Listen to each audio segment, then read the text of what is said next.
Hey, it's Rob and welcome to Axel's Garage. In a previous video, and I will link that up here, we had a flasher or a turn signal problem with Cosmo here, our 2000 Jeep Cherokee XJ. And, you know, I'm trying to get this thing so that my wife could drive it over the winter reliably and not use her IROC every day, and eventually the twins will probably be driving this thing. So I'm trying to work out all the kinks and, you know, give it a few little Axel's Garage upgrades that, you know, stuff I like to do. So this was one of those things that I had to do, not that I like to do. So she had two issues with the directional. The first that I explained in that previous video was she'd be at a light and she'd have the directional on, and then the directional would stop after it was blinking for 10 or 15 seconds, and then it would start up on its own again once or twice and then stop.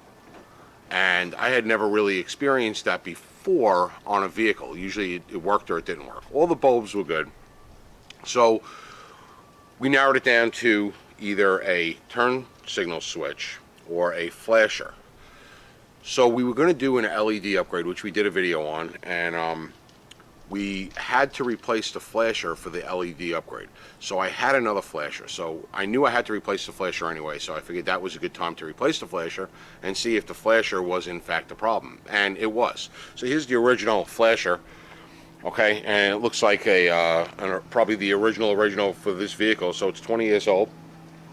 And apparently it was malfunctioning, because when we replaced it with a new electronic LED style flasher, or even if we had a factory original that was known good and we put it in, problem went away. Turn the blinkers on, or the turn signals on, whatever you call them. Directionals, turn signals, blinkers, a lot of terms. So pop this in, problem went away. You can leave them on 2, 3, 4 minutes, they never turn off until you turn them off. All right, so we knew that was good. The second problem that she had, which we thought might have been fixed with the flasher module, was that, you know, when you're using your directional, right? Here's your arm for your directional.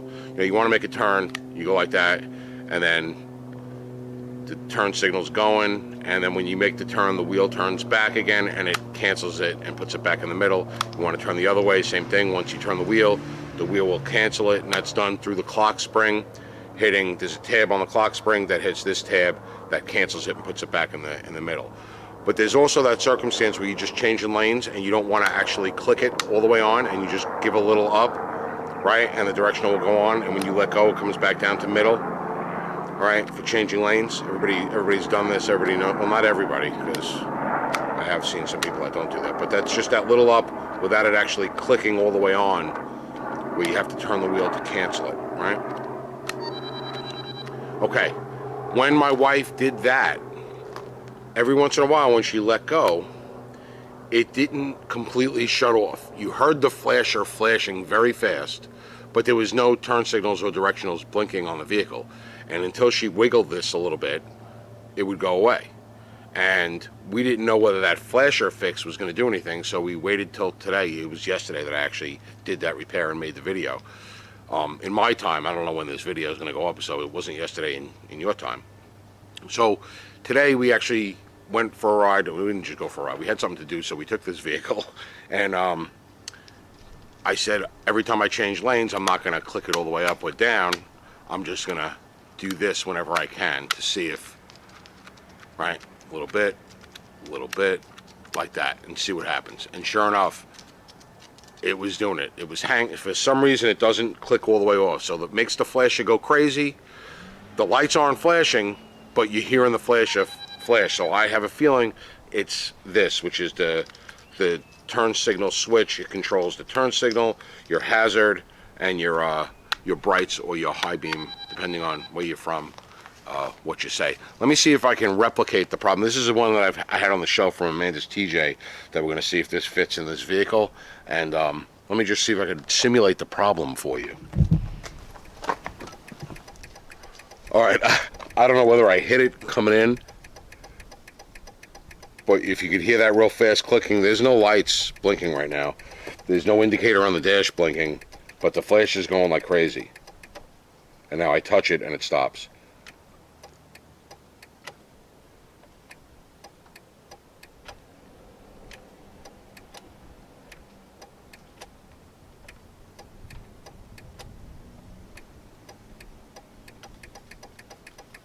All right, you hear that?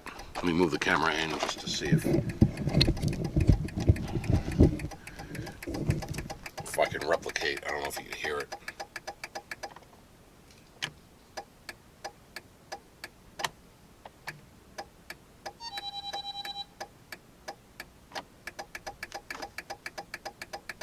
Here's our problem. Here's our fix. All right, so now you saw our problem. That fast flash, there are no lights. So we're going to put in a new turn signal switch, or a used one that I had on the shelf from Amanda's Jeep. And we're going to see if that fixes the problem. Should be a pretty easy swap. I believe it's just a Phillips head screwdriver. Quite possibly also a Torx, because after all, it is a Jeep. All right, so inside the car with a Phillips head screwdriver, we want to separate this top from the bottom. And there are 2 screws towards the front. Okay, they're kind of symmetrical. They're the same distance towards the front and the same distance apart. There's 2 holes, and you fish up inside, and there's a Phillips head screw in there holding this bottom piece of plastic to the top piece of plastic. Then there's also one straight in the back. So as you move your hands back, there'll be a hole under the ignition switch. That's not it. That's the hole to remove the ignition switch. There's one like towards the middle in the back, and it's sort of like right even with this. So you need to get those 3 screws out first.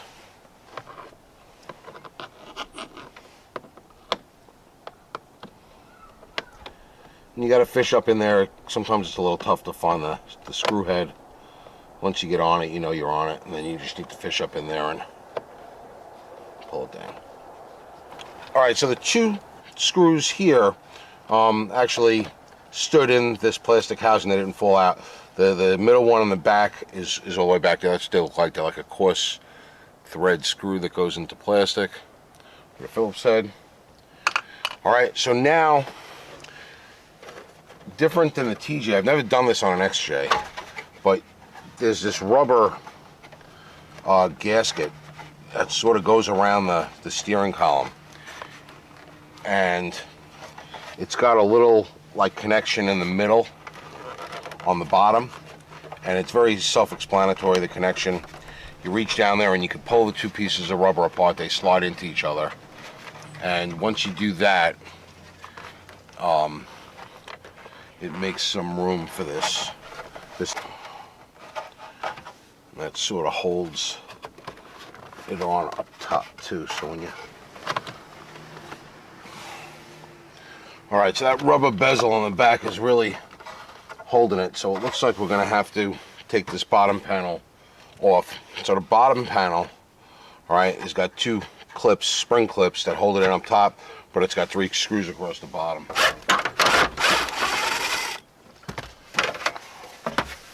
So 3 screws across the bottom, and that bottom panel comes off.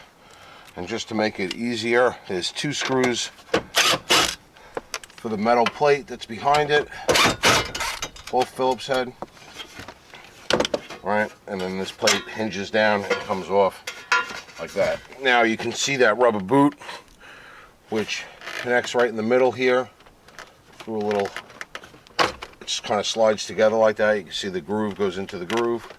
And now let's see if we have to go any farther on this. I don't believe so. So the bottom section is loose, and this will actually come off. I guess I don't have one screw out all the way. A couple more turns. All right, and this bottom piece comes off. This is much easier on a TJ, let me tell you. Hope it's the same switch. Doing all this work, and it might not be the same switch. All right, now this one here, you can just turn it to the side like that. There is a big piece of plastic that sort of holds it. You don't need to pull the whole thing out. You can just move it towards the side. And now, okay, we have our switch is underneath this metal bracket here. So you got a Torx and a Torx, and that looks like all there is just 2. So let me grab a Torx, because it's a Jeep, so there's got to be a Torx. It's going to be a T20. And they're really not in there crazy tight. Well, this one wasn't, at least.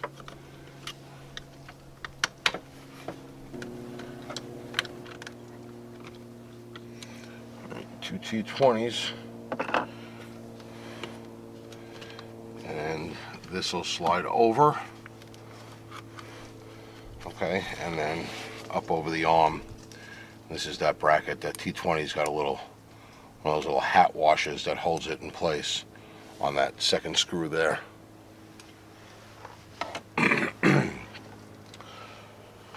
So now that that's off, this should slide. Let's see. Slides up.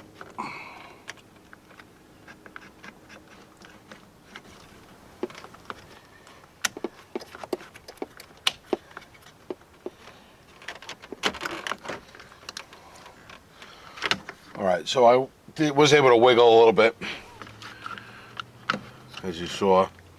Now I can actually get these wires off a lot easier. Wow. Yeah, so you gotta wiggle a little. Alright, and there's our old one. It feels good, just didn't act good. Here's our new one. I'm going to try to set this in place. There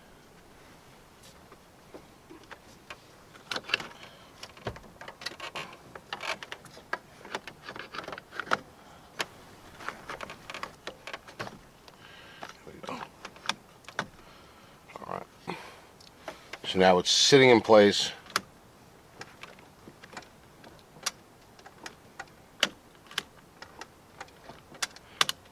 Feels like it's making contact with the cancel feature, which is good.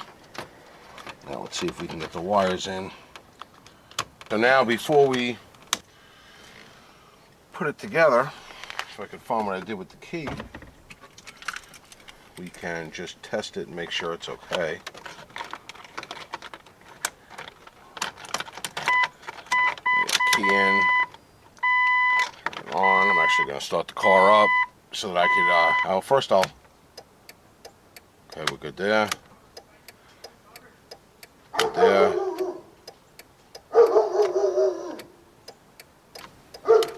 Alright. Starting. Cancels. Cancels. Alright. Alright, so now that that's in, we can slide our rubber booty back over. Oh, I didn't check the hazard, but oh well. Let me do that now. Hazards work. Okay. Take our T20 on this side.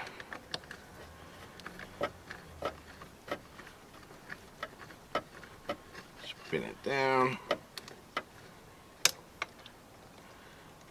Snug, because it wasn't overly tight before. And the T20 right here.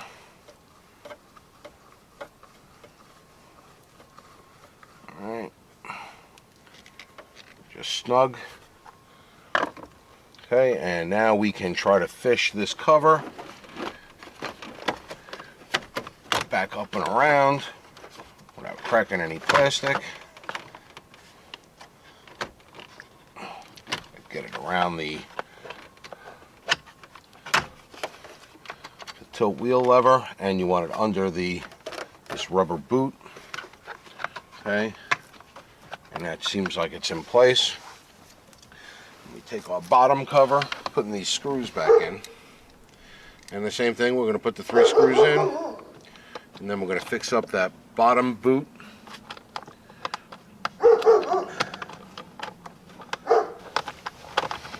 Alright, so once the screws are in, take this rubber piece and slide the 2 ends back together.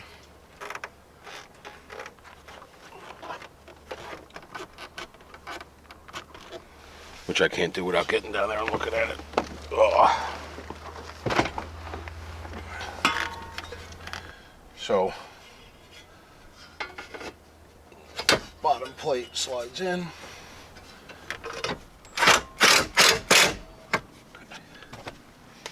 All right. Now this rubber boot.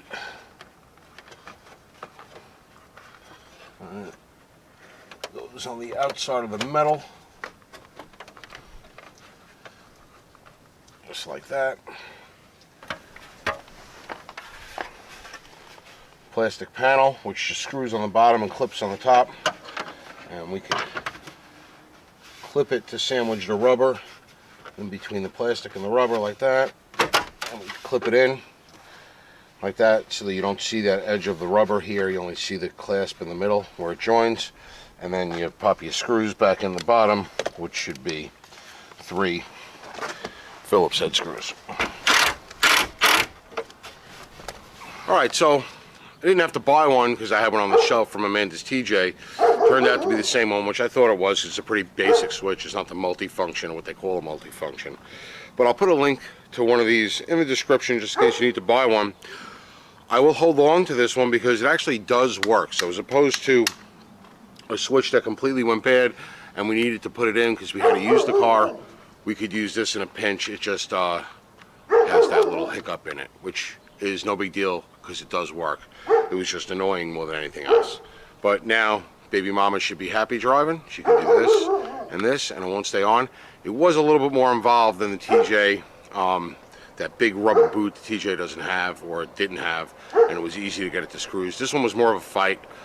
Just I guess the way everything is situated, the XJ is just a little bit different when it comes to stuff like that, but wasn't difficult. You just have to work your way through whatever boundaries are in front of you when you're doing it. So I hope this will help someone that has to replace this switch or has a similar problem. And as always, thanks for watching.